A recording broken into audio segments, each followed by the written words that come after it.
तो स्टोरी को स्टार्ट करते हैं। उम्मीद है आपने इसका जो पहले का पार्ट है वो देख लिया होगा। तो हमने देखा था कि वहाँ पर 2 छोटे बच्चे आते हैं और लूना जैसे ही उसे ओपन करती है गेट को, वो देखती है और उससे बोलती है कि देखो तो सही हमारे पास कौन है। तो यहाँ पर वो बच्चे शाइन करने लग जाते हैं क्योंकि वो छिपके उसे देख रहे होते हैं। वो बोलते हैं लेडी लूना। और यहाँ पर हमें बताया जाता है वो जैसे ही लेडी लूना बोलते हैं तभी वो जो लड़की होती है वो अपना फेस भी बंद कर देती है और दूसरे अपने भाई के जो फेस है उस पर भी हाथ रख देती है। और यहाँ पर वो उसे बोलती है greeting to our eternal master. और यहाँ पर वो बोलता है मास्टर। तो लूना बोलती है कि तुम लोग कैसे हो। यहाँ पर ना क्योंकि उन्हें बचपन से ही सिखाया जाता है कि लूना उनकी मास्टर है, इसीलिए वो उससे थोड़ा सा अच्छे से पेश आती है, जैसे कि मास्टर और उसका जो सबॉर्डिनेट है वैसे पेश आते हैं। तो यहाँ पर ना वो थोड़ी सी सीरियस रहती है और उसका जो भाई है वो थोड़ा सा नॉटी होता है। लूना उससे बोलती है मैंने सुना था कि तुम्हें पहले फीवर हो गया था, क्या तुम अभी बेटर फील कर रही हो? और जुटती तुम्हारे बारे में क्या? वो उसे बोलता है कि ये झूठ है, मेरा नाम जुटती नहीं है। वो उसे बोलता है I am sorry sorry Judy. यहाँ पर उसका ऐसे कमेंट सुन के ना वो और भी ज़्यादा गुस्सा करता है। वो उससे बोलता है मैं अभी 8 साल का हो चुका हूँ और मेरा नाम जूड है, जूडी नहीं है। तो यहाँ पर ना वो फिर से हंसने लगती है और उससे बोलती है हाँ हाँ मैं देख पा रही हूँ तुम ग्रोन अप हो चुके हो। तभी वो बोलता है मैं जा रही हूँ। यहाँ पर ना जो होती है लूना वो अपनी पॉकेट से कुछ निकालती है और बोलती है कि क्या सच में, लेकिन मैं तो तुम लोगों के लिए गिफ्ट लेकर आई थी। उसके बारे में सुनते ही वो वहाँ पर पॉज हो जाता है और यहाँ पर ना फिर उसे देखता है और उससे बोलता है ये क्या है। यहाँ पर ना वो उसे दिखाते हैं कि उसके पास कौन सा क्या गिफ्ट होता है। यहाँ पर ना वो दिखाती है उसके पास कैंडीज़ होती हैं और यहाँ पर उन्हें गेस करने के लिए बोलती हैं। और यहाँ पर वो बोलता है देखो यहाँ पर। और फिर ना जो है झूठ वो तो उसकी जो लार टपकने लग जाती है। वो उससे बोलती है कि क्या तुम उसे ट्राई करोगे? वो उससे बोलते हैं नो, मैं बिल्कुल ठीक हूँ, मुझे नहीं चाहिए। फिर यहाँ पर ना जो है वो तो बार बार मना कर रहा होता है, बोलता है कि हमारे यहाँ पर बहुत सारी कैंडीज़ ऑलरेडी हैं। तो लूना यहाँ पर उसके माउथ को खोला हुआ देखते उसके ऊपर एक जो कैंडी है डाल देती है और उस कैंडी को खाते ही उसकी आंखें चमकने लग जाती हैं, उसे बहुत ही टेस्टी लग जाती हैं। यहाँ पर जो होती है उसकी बहन वो तो ऐसे ही खड़ी रहती है। फिर वो उसे बोलती है अच्छी लगी ना, वो उसे नोट करते हैं और यहाँ पर वो बोलती है लड़की कि लेडी लूना क्या मुझे भी थोड़ा सा मिल सकता है? तो वो उसे भी कैंडीज़ दे देती हैं और यहाँ पर ना वो उसको देती है और उसे बहुत ही सॉफ्ट वगैरह लगती हैं। वो उसे बोलती है कि मेरे पास बहुत ही ज़्यादा हैं और सभी के सभी ना नीचे फ्लोर पे हैं, तुम लोग वहाँ पर जाके उसे और ज़्यादा फाइंड कर सकते हो। ये ना आइलैंड नेशन की हैं और उन्होंने मुझे दी थी। और यहाँ पर ना वो मीटिंग रूम में बैठ जाते हैं और उससे बोलते हैं कि ये ना बहुत ही ज़्यादा टेस्टी है। यहाँ पर ना वो बहुत ही ज़्यादा टेस्टी से खा रहे होते हैं और यहाँ पर उन्हें इस तरह से मस्ती करते हुए लूना देखती है और सोचती है कि ग्लैड इन्हें अच्छा लगा। और वो सोचती है कि ट्विंस जब बॉर्न हुए थे तो मुझे लगा था कि एक और अनदर बर्डन आ गया है मुझ पे, लेकिन मैं ग्लैड हूँ कि नॉर्मल हैं। मतलब कि जो सारे ही हर्नन फैमिली के बच्चे होते हैं ना वो सारे ही एक सबॉर्डिनेट की तरह एक्ट करते हैं लूना के साथ, लेकिन ये बच्चे ऐसे नहीं हैं। वो उसके साथ एक नॉर्मल जो रिलेशनशिप है वो रखते हैं। यहाँ पर इसी वजह से ना जब इस बच्चों के चेहरे पे जब वो कोई इमोशन देखती है तो उसे बहुत ही अच्छा लगता है। यहाँ पर वो सोचती है कि जब जो हर्नन हैं जब वो अपनी लॉयल्टी को क्लेम करते हैं तो वो ये बोलते हैं कि वो मेरे लिए अपनी जान भी दे सकते हैं। और मेरे लिए ऐसा देखना बहुत ही टेरिफाइंग है। अगर ऐसे छोटे बच्चे ऐसा बोलेंगे तो और भी ज़्यादा वर्स हो जाएगा, लेकिन ये किड्स डिफरेंट हैं। और हमें पता चलता है इस लड़की का नाम लाउज़ी होता है। वो बोलते हैं कि लाउज़ी ना थोड़े बहुत जो फेंट एक्सप्रेशन है वो दिखा सकती हैं। और यहाँ पर जो जूरी है वो और भी ज़्यादा फर्दर है, मतलब वो और भी ज़्यादा अपने एक्सप्रेशन दिखाने में अच्छा है। यहाँ पर हम देखते हैं जो है हमारी लूना वो उस बच्चों को देखती है और सोचती है कि जो जूडी है वो अपसेट हो जाती है जब यहाँ पर ना वो मुझे अराउंड नहीं देखती कभी कभी। यहाँ पर ना जो झूठ है मतलब वो उसे बोलता है तुम्हें भी थोड़ा सा लेना चाहिए और वो भी उसे कैंडी खिला देता है।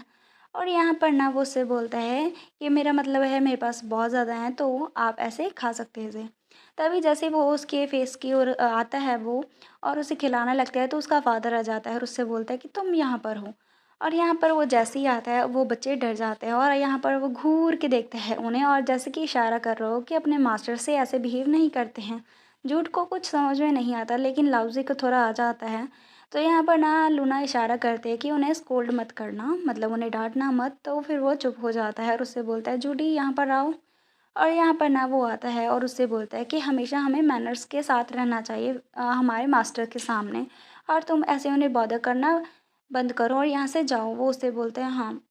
और यहाँ पर ना वो जाने लगता है और यहाँ पर ना पीछे से लूना बोलती है, जूडी एक और लेकर जाओ।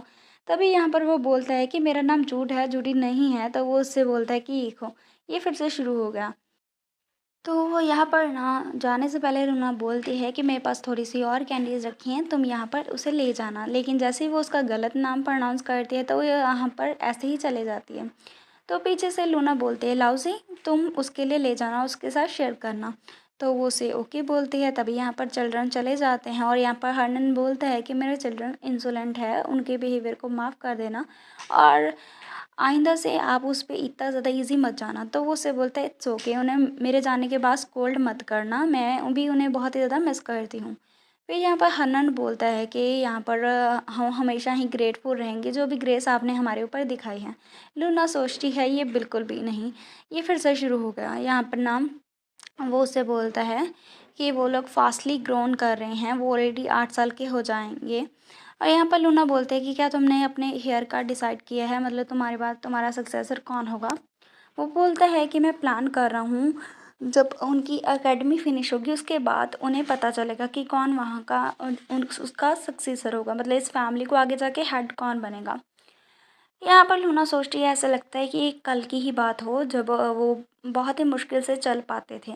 और यहाँ पर ना जो फ्रेड है वो भी उस टाइम पे बॉर्न हो चुका था और मेरे पास थोड़ा टाइम भी कम था और यहाँ पर ना इसी रीज़न के लिए मेरा जो अफेक्शन है वो ट्विंस के साथ स्टक हो गया था। और यहाँ पर वो सोचती है अगर मैं अपनी पीसफुल एंड को फ्रेड के हाथों में मिलूँगी तो ये जो किड्स हैं वो फ्री हो जाएंगे इस साइकिल से, मतलब कि इस फेट से जो इसकी वजह से उसे अपने मास्टर को सर्व करना पड़ता है। यहाँ पर जो हर्नन है उसे ऐसे सोच में डूबे हुए देख के उसे बोलता है लेडी लूना। और यहाँ पर वो बोलता है जो लेदर बॉल आपने रिक्वेस्ट की थी वो भी तैयार हो चुकी है, मैं अभी मैसेंजर को बोल दूंगा कि वो कल आपके मतलब उस हवेली में जाके डिलीवर कर दे। तो वो उससे बोलता है थैंक यू। यहाँ पर वो सोचिए मुझे तो लगा था अभी टाइम लग जाएगा, लेकिन सिर्फ इसमें 1 साल ही 1 दिन ही लगा। मुझे लगा इसमें एटलीस्ट 1 साल या फिर 2 साल लग जाएंगे, क्योंकि उसने बोला था उसमें है ना उसको वुल्फ का कुछ मटेरियल वगैरह चाहिए जिसमें थोड़ा टाइम लगता है। तभी यहाँ पर हम देखते हैं वो उससे बोलता है और अभी ना मैं आपको कुछ देना चाहता हूँ। तभी लूना उसको देखती है उस बॉक्स में क्या होता है, उसमें एक चाबी रखी होती है। तो वो चाबी किस चीज़ की होती है वो हर्नन बताता है कि ये कुछ ज़्यादा नहीं है, लेकिन हमने एक बहुत ही हम्बल सा मेंशन आपके स्टे करने के लिए प्रिपेयर किया है। वो बोलती है क्या मेंशन, और ये देख के ना उसकी आंखें बड़ी हो जाती हैं। फिर वो उससे बोलता है कि मेंशन तुमने कहाँ पर मेंशन बनाया है। तो हर्नन बोलता है कि एक कैपिटल में ना कुछ जगह है और वहाँ पर मैंने परचेज़ किया था और लोकेशन भी वहाँ पर बहुत ही ज़्यादा अप्रोप्रिएट है। लेकिन हाँ, वो थोड़ा-सा ओल्ड हो चुका था, तो इसीलिए थोड़ा-सा रिपेयर करने में थोड़ा-सा टाइम लग जाएगा। और हम बहुत ही ज़्यादा मतलब सिंपली सॉरी फ़ील करते हैं कि हमने आपको जो भी इनकन्वीनियंस दी है इस टाइम के दौरान। और यहाँ पर ना लूना सोचती है कि थोड़ा-सा टाइम लगेगा, इसका मतलब कि काम बहुत ही ज़्यादा था। और हम देखते हैं यहाँ पर ना जो हर्नन है जैसा कि उसने कहा था इसमें थोड़ा-सा टाइम लगेगा, लेकिन इसमें 1 वीक से भी कम टाइम लगा, क्योंकि वो लूना का हर एक काम बहुत ही फ़ास्टली करते हैं। यहाँ पर ना क्योंकि जो लूना है उसने रिक्वेस्ट की थी न्यू आइडेंटिटी लाने के लिए, तो इसी वजह से थोड़े ही टाइम के दौरान उसने एक मेंशन भी उसके लिए परचेज़ कर लिया और यहाँ पर ना उसकी न्यू आइडेंटिटी भी आ गई और यहाँ पर जो स्टाफ है उसे भी हायर कर लिया गया था।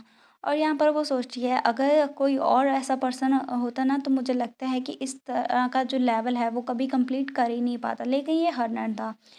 और एलन हर्नर जो है वो अपने काम को बहुत ही बखूबी करता है, मतलब कि वो जो मेंशन है वो काफ़ी ज़्यादा ही स्पेशियस होगा।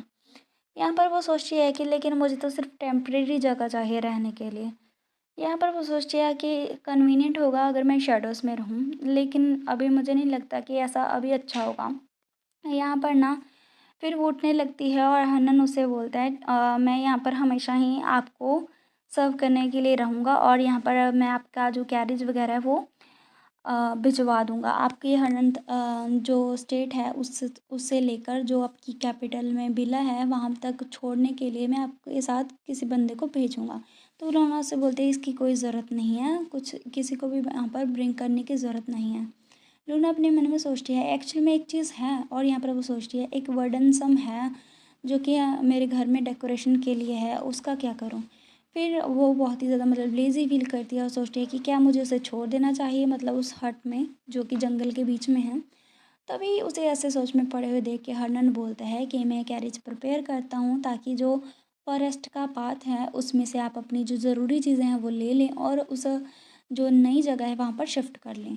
यहाँ पर वो उससे बोलता है ठीक है। और यहाँ पर हम देखते हैं वो सोचती है अपने मन में कि जो मेंबर्स होते हैं हरनन हाउस होल्ड के, उनके लिए बहुत ही कॉमन है कि वो हर एक चीज़ जो भी करते हैं वो परफेक्शन के साथ करते हैं। यहाँ पर चाहे वो टेस्ट की बात हो या फिर किसी अच्छे ऐसे प्रेफ़रेंस की बात हो, उन्हें बहुत ही अच्छे से पता है कि मुझे क्या पसंद है और मेरी प्रेफ़रेंस क्या है, क्योंकि वो जनरेशन से मुझे सर्व कर रहे हैं।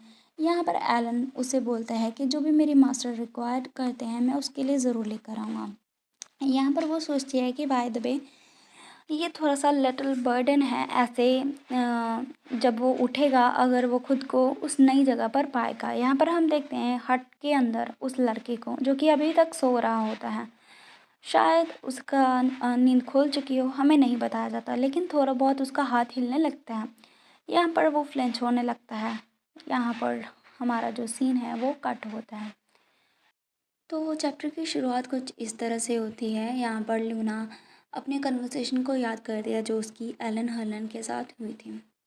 वो याद करती है उसने बताया था कि लेडी लूना हम जो अपनी रील्स है उसे बढ़ा रहे हैं, लेकिन हम अभी भी सर्च कर रहे हैं। अब वो किस चीज़ के बारे में बात कर रहे थे वो हमें पता चलेगा। लूना सोचती है कि अभी भी सर्च कर रहे हैं क्योंकि रात हो जाती है, उसके जो हेयर हैं वो टर्न हो जाते हैं ब्लैक से सिल्वर में और उसकी क्रिम्सन आइज वापस आ जाती हैं। यहाँ पर वो अपने कर्स्ड फॉरेस्ट में जाने लगती है और सोचती है कि उन्हें अभी भी ट्रबल हो रहा है सर्च के साथ।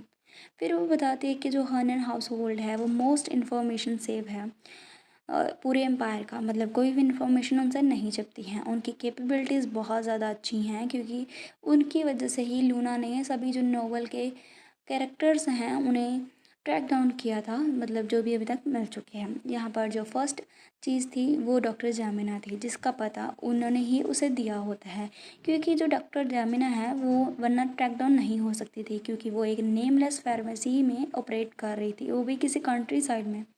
लेकिन पिछले डिकेड से यहाँ पर एक पर्सन जिसका बर्थ हुआ था उसका वो फाइंड नहीं कर पाए, उसका सिंगल ट्रेस भी उनके पास नहीं था।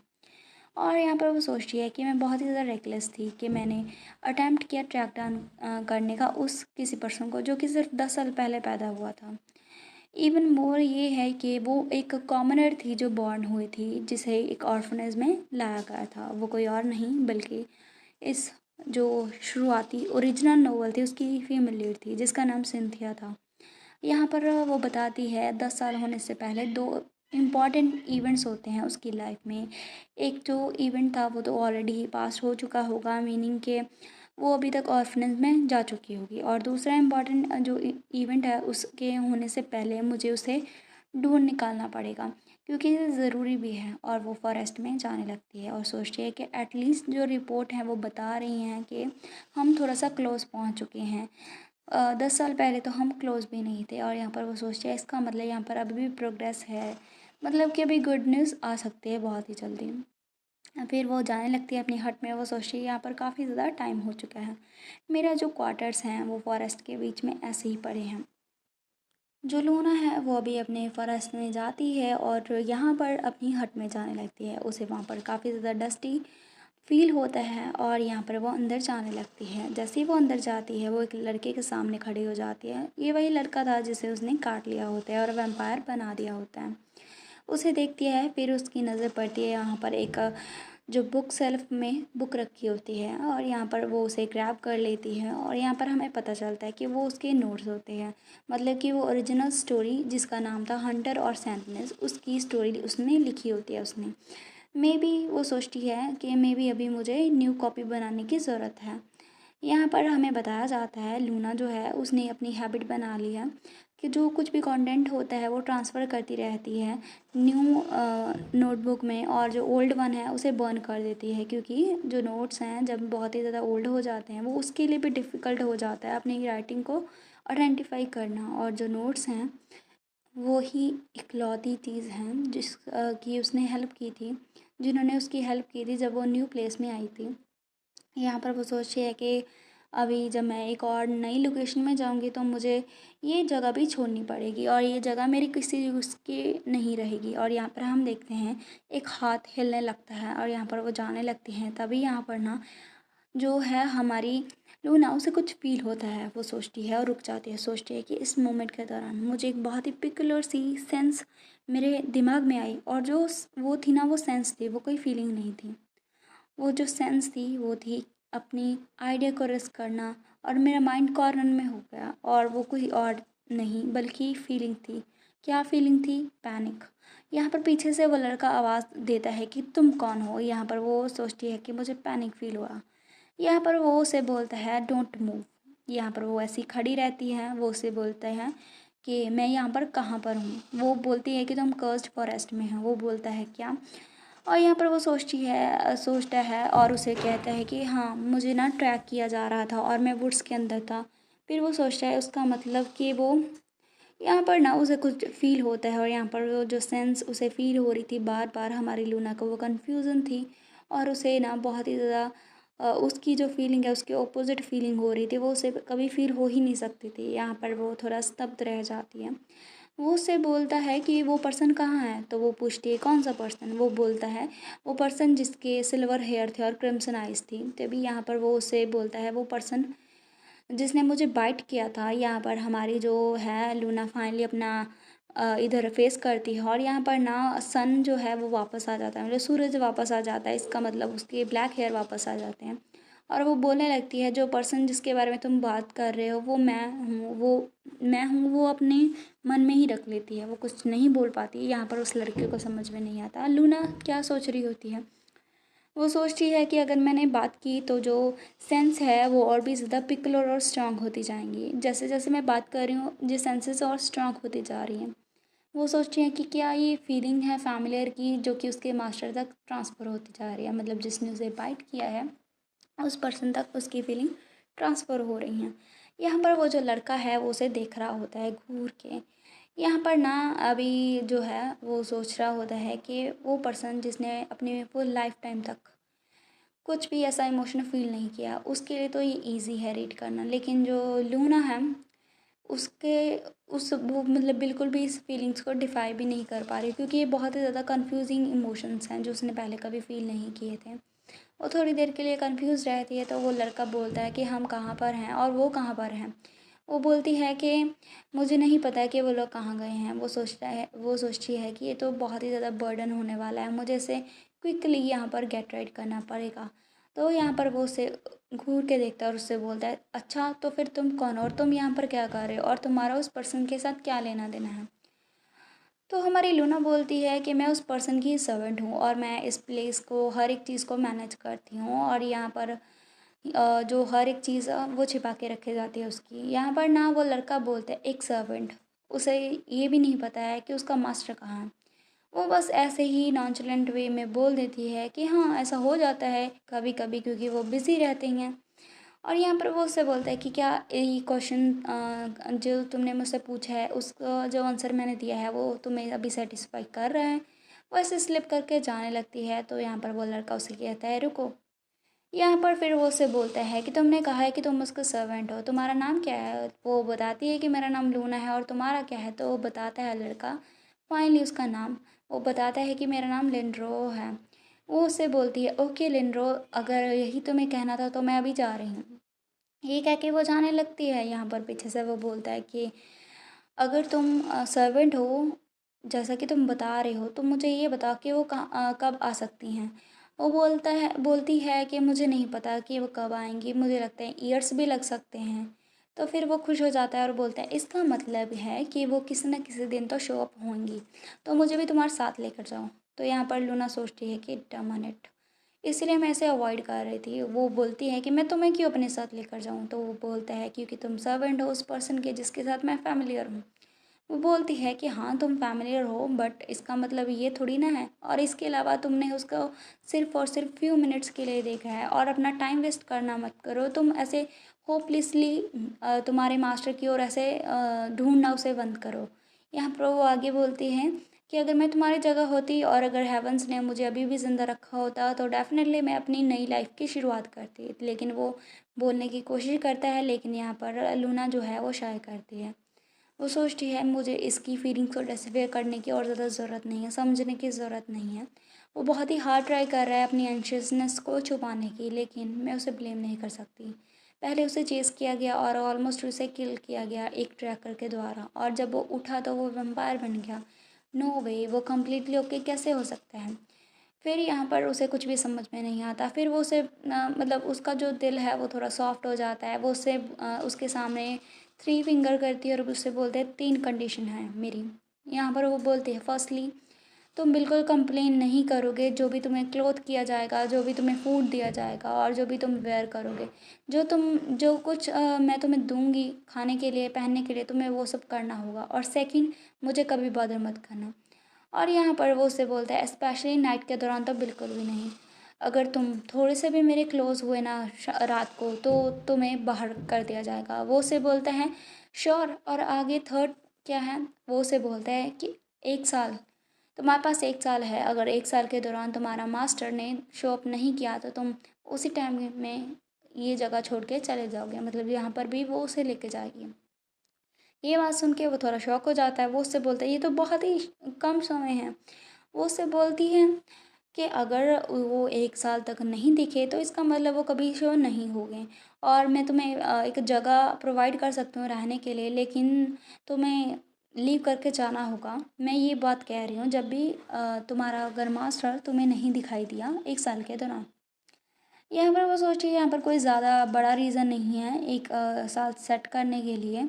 मैंने उसे अपना फैमिली बनाया है तो मुझे उसकी रिस्पॉन्सिबिलिटी लेनी पड़ेगी और उसे टीच करना पड़ेगा कि वैम्पायर कैसे जीतने हैं। इसीलिए मैं श्योर हूँ कि 1 साल के दौरान मैं उसे सभी चीज़ें सिखा दूँगी, और जैसे कि मैं इस वर्ल्ड में आई थी, मैं सीख गई थी, और मैं वैसे ही उसे सिखा दूँगी और उसके बाद उसे उसकी दुनिया में भेज दूँगी। मतलब उसे जो भी करना है वो कर सकता है, और मैं खुद को बाधा फ़ील नहीं करूँगी इसके साथ।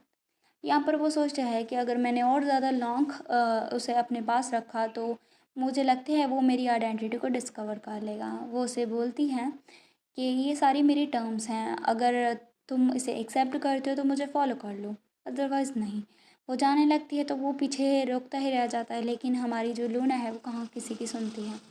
यहाँ पर वो लड़का ऐसे ही रह जाता है लियोन्ड्रो, और यहाँ पर हम देखते हैं हमारी लूना जाने लगती है, और वो जैसे ही चल रही होती है पीछे से उसे कुछ आवाज़ सुनाई देती है। वो लड़का होता है, वो बोलता है रुको।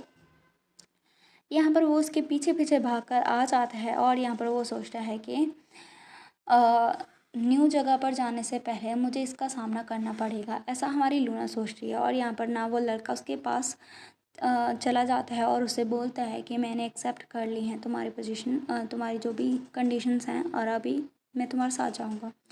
यहाँ पर वो सोचती है कि मैंने बहुत ही ज़्यादा अपनी अनकंफर्टेबल लिटिल रूममेट को दावत दे दी है, मतलब अभी मुझे इसके साथ रहना पड़ेगा। यहाँ पर हमारा जो ये वाला सीन है वो कट होता है। उम्मीद है आपको चैप्टर अच्छा लगा होगा। तो वीडियो को लाइक करना मत भूलेगा, और बाकी अगर कोई भी और मांगा देखनी है तो नेक्स्ट जो मेरा चैनल है, दूसरा चैनल, वहाँ पर जाके देख सकते हैं।